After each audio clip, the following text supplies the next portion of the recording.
5 jugadores. 5 supuestas amenazas. Un cártel que nunca existió. Esta es la historia de una mentira que le dio la vuelta al mundo antes de que alguien se molestara en comprobarla. La historia de un audio con la voz distorsionada que apareció en TikTok asustó a un continente entero y después se borró solo, como si nunca hubiera estado ahí. Te dijeron que el crimen organizado mexicano amenazó a la selección de Ecuador para que se dejara perder contra México en el Mundial. Te lo dijeron con cara seria desde una cabina de radio con nombre y apellido. Y era falso, absolutamente falso. Pero espera, porque lo que pasó después es mucho más grande que un partido de fútbol. El hombre detrás del micrófono se llama Eduardo Feynman, periodista argentino, conductor de Radio Mitre y de la señal A24, un rostro conocido de la derecha mediática del Cono Sur. Desde su cabina en Buenos Aires lanzó la versión: 5 futbolistas ecuatorianos contactados, datos de sus familiares puestos sobre la mesa, y una orden clara: pierdan contra México. México ganó. Julián Quiñones y Raúl Jiménez marcaron en el Estadio Azteca. Ecuador quedó eliminado, y sobre esa eliminación deportiva, alguien construyó una narrativa criminal que no tenía un solo hecho debajo. Eso es lo que los noticieros te contaron. Lo que no te dijeron es que esa mentira no nació sola. No fue un error de transmisión. No fue un comentario al aire que se salió de control. Fue una pieza dentro de una maquinaria que lleva años operando y que tiene nombres, cuentas y patrocinadores. Ojo a esto. Ni los jugadores, ni la Federación Ecuatoriana de Fútbol, ni la FIFA, ni el comité organizador del Mundial confirmaron jamás una sola amenaza. Lo único que la federación reportó fue ruido y pirotecnia fuera del hotel de concentración. Nada de cárteles, nada de sicarios tocando la puerta. Los verificadores lo clasificaron como desinformación. Y el propio Ecuador lo desmintió. ¿Y el audio? El famoso audio de las amenazas. Salió de una cuenta de TikTok con la voz deformada para que sonara siniestra. Circuló, se viralizó, y cuando empezaron a pedir pruebas, la cuenta lo borró. El audio fantasma, la prueba estrella que se evaporó en cuanto alguien encendió la luz. Ahora bien, aquí es donde tienes que poner atención, porque esto ya dejó de ser sobre Feynman. Según una investigación de Contralínea y datos documentados por Sin embargo y por el Observatorio Infodemia, Feynman no es un francotirador solitario. Es parte de una red que conecta con la derecha diario, el medio del operador español Javier Negre.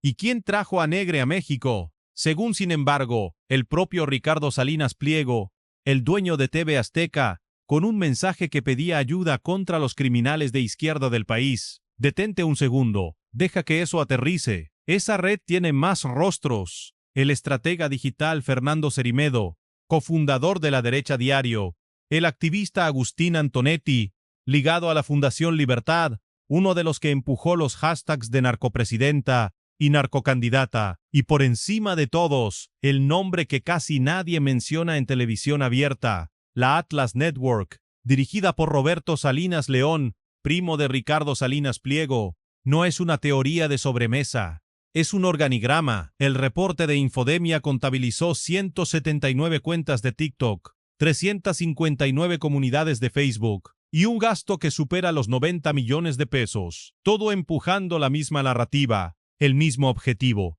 pintar al gobierno de México como un narcogobierno. La mentira del Mundial no fue una ocurrencia al aire, fue munición. Y mientras esa munición se disparaba desde el extranjero, aquí adentro pasaba algo que el propio dueño de la maquinaria no pudo esconder. Un juez federal declaró a TV Azteca en concurso mercantil 1.970 deudas, 23.345 millones de pesos sobre la mesa. A eso súmale una demanda del SAT por más de 32.000 millones y tenedores de bonos en Nueva York reclamando 663 millones de dólares. El imperio que ayudó a amplificar la mentira empezó a crujir por dentro justo cuando la mentira estallaba por fuera. El dinero que compra micrófonos no compra impunidad para siempre. Comparte este video con alguien que todavía crea que lo que pasa en la televisión abierta es toda la historia, porque la mitad que falta es la que decide elecciones. Y entonces cayó la máscara. Hablando de otro partido, ya no del inventado, sino de una derrota real de México, Feynman dijo al aire 4 palabras que lo retrataron entero: Detesto a los mexicanos.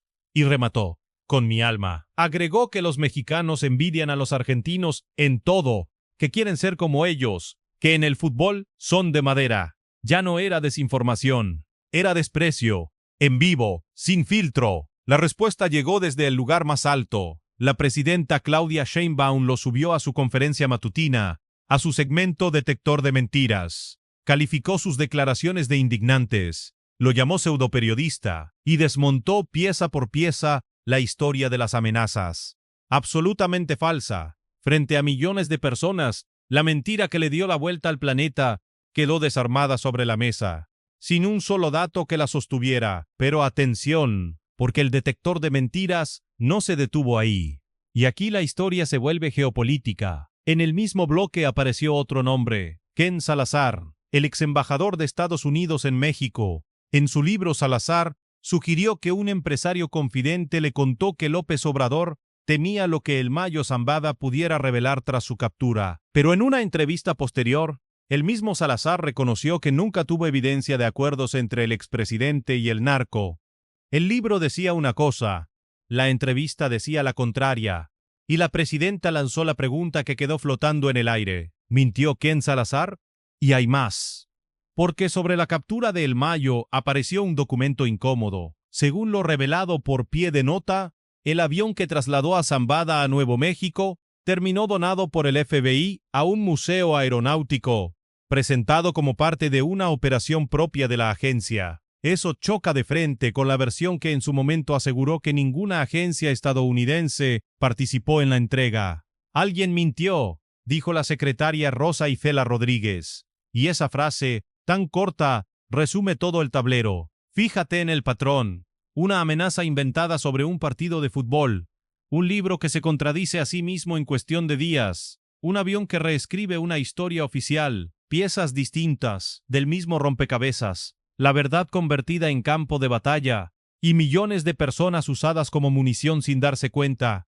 Y aquí llegamos a lo que de verdad importa.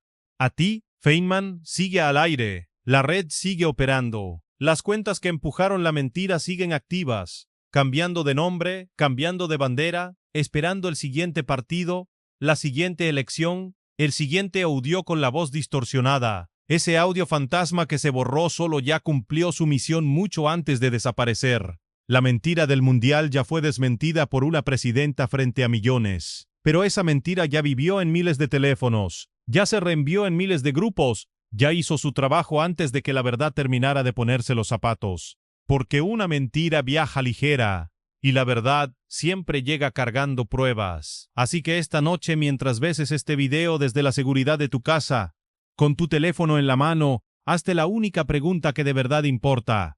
De todo lo que hoy diste, por cierto, de todo lo que hoy compartiste sin pensarlo dos veces, ¿cuántas mentiras ya reenviaste, convencido de que eran la verdad?